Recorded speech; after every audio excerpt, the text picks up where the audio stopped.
ಇನ್ನು ಮನೆಗೆ ನೀರು ನುಗ್ಗಿದ ವಿಚಾರವನ್ನ ಕೇಳಿ ಮಾಲೀಕ ಸಾವನ್ನಪ್ಪಿದ್ದಾರೆ.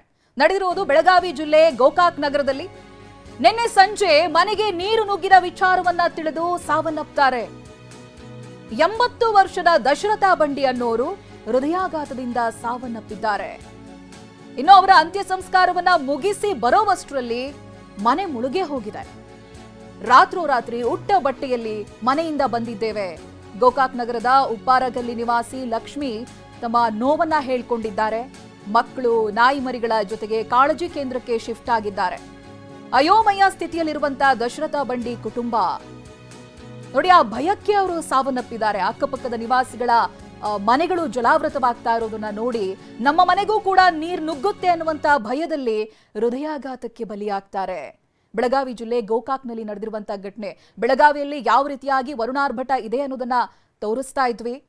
80 ವರ್ಷದ ದಶರಥ ಬಂಡಿ ಈಗ ಹೃದಯಾಘಾತಕ್ಕೆ ಸಾವನ್ನಪ್ಪಿದ್ದಾರೆ. ಈ ಬಗ್ಗೆ ನಮ್ಮ ಪ್ರತಿನಿಧಿ ಸಹದೇವ್ ಮಾನೆ ಚುಚ್ಚಾಟ್ ನಡೆಸಿದ್ದಾರೆ, ನೋಡ ಬನ್ನಿ. ಗೋಕಾಕ್ನಲ್ಲಿ ಬಂದಂತಹ ನೆರೆ ಪ್ರವಾಹಕ್ಕೆ ಸಾಕಷ್ಟು ಕುಟುಂಬಗಳು ನಲಗ್ತಾ ಇರುವಂಥದ್ದು, ಕೆಲವೊಂದಿಷ್ಟು ಜೀವಹಾನಿ ಕೂಡ ಆಗ್ತಾ ಇರುವಂಥದ್ದು. ಇವರು ನಿನ್ನೆ ಮನೆಗೆ ನೀರು ನುಗ್ಗುತ್ತಾ ಇದೆ ಅನ್ನುವಂಥ ವಿಚಾರವನ್ನು ತಿಳಿದು ಹೃದಯಾಘಾತದಿಂದ ಮೃತಪಟ್ಟಿರುವಂಥದ್ದು. ಈ ಕುಟುಂಬದ ದುರಂತ ಕಥೆ ಏನಂತಂದರೆ, ಒಂದು ಕಡೆ ತಂದೆಯನ್ನು ಕಳ್ಕೊಂಡು ಆ ಒಂದು ನೋವಿನಲ್ಲಿರುವಂಥದ್ದು, ಇನ್ನೊಂದು ಕಡೆ ಮನೆಗೂ ಕೂಡ ತಂದೆ ಅಂತ್ಯಕ್ರಿಯೆ ಮುಗಿಸಿ ಮನೆಗೂ ಹೋಗಲಾರದ ಪರಿಸ್ಥಿತಿ. ಅಂದರೆ ಅಷ್ಟೊತ್ತು ಆಗಲೇ ಮನೆಗೆ ನೀರು ನುಗ್ಗಿ ಇಡೀ ಮನೆ ಜಲಾವೃತ ಆಗಿರುವಂಥದ್ದು. ನಾನು ಅವ್ರನ್ನ ಮಾತಾಡ್ತೀನಿ, ಯಾವಾಗ ಈ ರೀತಿ ಆಯ್ತು? ಬೆಳಿಗ್ಗೆ 6 ಗಂಟೆಗೆ ನೀರು ನಿನ್ನಿಂತ್ರ ಬರತ್ತೈತ್ರಿ ನೀರು. ಬೆಳಿಗ್ಗೆ 6 ಗಂಟೆಗೆ ನೀರು ನೋಡ್ರಿ ಅವ್ರ ಹೃದಯಾಗ ಆತಿಂದ ಅಲ್ಲೇ ಸಂಡಾಸ್ ಕೋದಲಿನ ಕಲಾಸ ಅದರ್ರಿ. ಮತ್ತು ಇವಾಗ ಹೋಗಿ ಮಣ್ಣು ಕೊಟ್ಟು ಬರ್ಗುಡ್ದು ಹೊಳಿನೇ ಬತ್ರಿ. ಮತ್ತು ಹೊತ್ತರ್ ಗುಡ್ದ ಬೆಳೆ ಬತ್ತನಕ್ಕೆ ಹುಡುಗರ್ನ ನಾವ ಇಲ್ಲಿ ಬರ್ಬೇಕಾರೆ ಬೆಳಿಗ್ಗೆ ಬಂದು ಹೈತಿದ್ರು ನಾವು ರೀ. ಮತ್ತು ಇಲ್ಲಿ ಬಂದು ಮಾಡ್ತು ಉಪ್ಪಿಟ್ಟು ಚಾಟ್ ಕೊಟ್ರಿ ಕುಡಿದು ಇಲ್ಲಿ ಕೂತು ರೀ. ತಂದಿ ಕಳ್ಕೊಂಡ್ರಿ ಇನ್ನು ಬರಾರದಾರ್ರಿ ಅವ್ರಿ. ಮತ್ತೇನು ಮಾಡಿದ್ರಿ ಇನ್ನೆಲ್ಲ ಹುಡುಗರ ನಾವು ರೀ ತಮ್ಮ ನೋಡ್ರಿ ಅಲ್ಲಿ ಮಣಗಿದಾನ್ರಿ. ಅವ್ನು ಟೆನ್ಷನ್ ತೊಗೊಂಡ್ರಿ. ಇಲ್ಲಿ ತಂಗಿ ನೋಡ್ರಿ ಇಲ್ಲಿ ಮಾಡ್ಕೊಂಡಾಡ್ರಿ. ಇಲ್ಲಿ ಹುಡುಗರು ತೊಗೊಂಡು ನಾವು ಇಲ್ಲಿ ಕೂತು ರೀ. ಏನು ಮಾಡಿದ್ರಿ ಮನಿ ರೀ ಮುಣಗೈತ್ರಿ. ಹುಡುಗರು ಸಣ್ಣ ರೀ.